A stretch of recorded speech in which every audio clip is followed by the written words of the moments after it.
I'm heading out to feed my chickens vlog, and I thought you guys might like to see exactly what I do and how it all works out there with the craziness. So I'm gonna mix up the feed that I make twice a day and feed out to them. So let's have a look at what I'm gonna put in this bowl.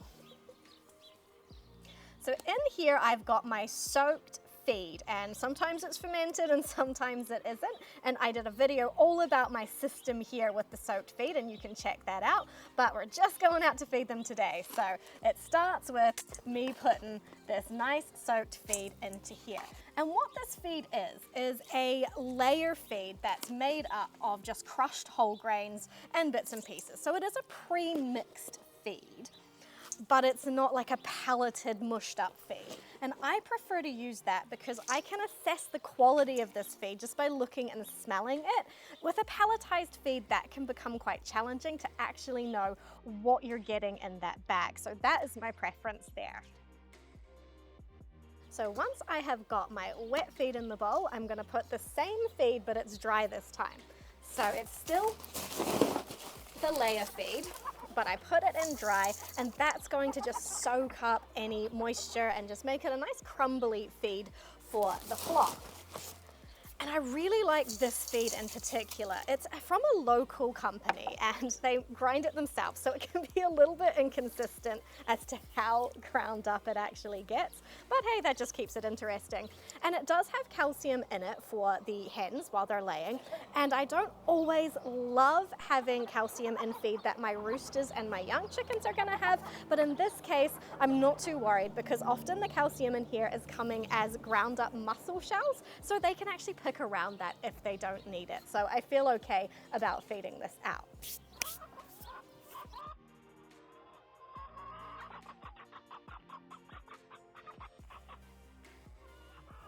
And the last bit that I add to this for every feeding twice a day is some blood and bone meal. So that is just some stuff, the same stuff as you get for in the garden. And here, blood and bone is always from cattle. So it's from the meatworks and it's processed up for just cows. So I feel totally fine about feeding that out to my flock. If you are in somewhere else and blood and bone doesn't just mean cattle, you might want to check what animals are contributing to the final product, because I personally wouldn't feel very comfortable feeding my chickens with other chickens or pigs. I really just want to stick with the ruminant animals for that. This is added in just to up the protein quality and how much protein is in the food, because I do feed this out to young chickens that need it for the growing, and laying hens do need a lot of protein. And it also has calcium and phosphorus from the ground up bones, which of course is good for them, and that calcium and phosphorus is in the right ratio, so I don't need to be worried about them getting too much of one or the other and upsetting their diet. So that's all I do for their daily twice a day feeding. Then I mix this all up until it's a nice crumbly consistency. Then we're gonna go and take it to them.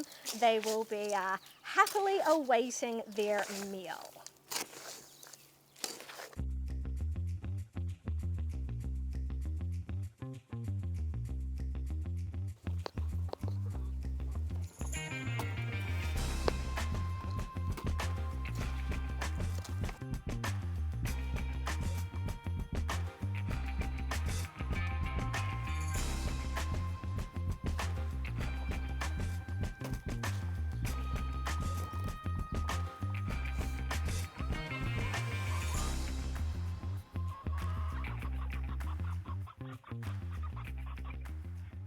I didn't always use exactly this mix for feeding my chickens while I was working out my system.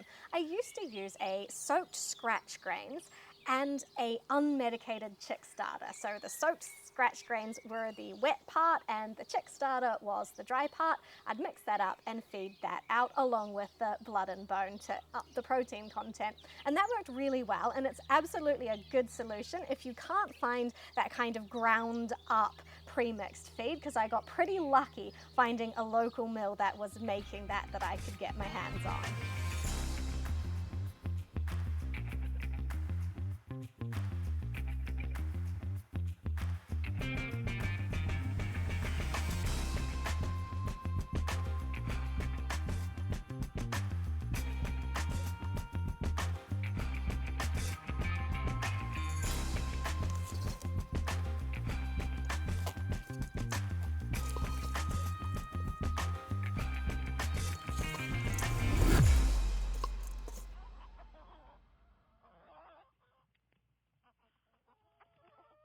So that's what the twice daily feeding looks like and what they're getting fed. So that's their nutrition in those meals. And they also get, because they're very spoiled chickens, they also get a middle of the day-ish meal, which doesn't have a precise time, and that might just be food scraps from the kitchen if I've been baking or cooking particularly a lot at that time, but it might just be some scratch grains. So that is just whole grain that isn't ground up like their regular feed, and I just throw that out for them to eat, and I like to use that to get them where I want them to go and work in the garden and things like that, or it's just to keep them happy and amused in their day, and they do expect that meal as well. So if I've let it slide past the time I might normally give it to them, the roosters will be crowing, letting me know I haven't given them their second meal of the day.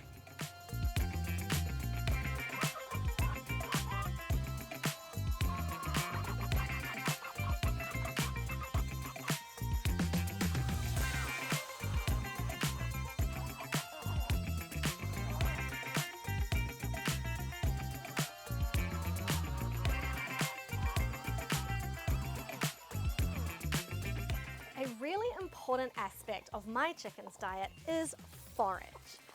So green leafy plants that they like to eat.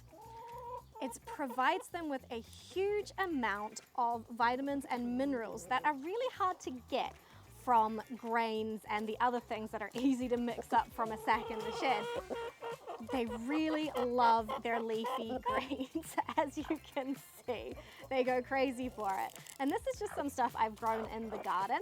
They also like to eat the grass and the herbs and the bits and pieces that are in the lawn. And because they're free ranging all the time, they have good access to this. They're happy right now because I don't always let them eat stuff out of the garden, and that's their preference.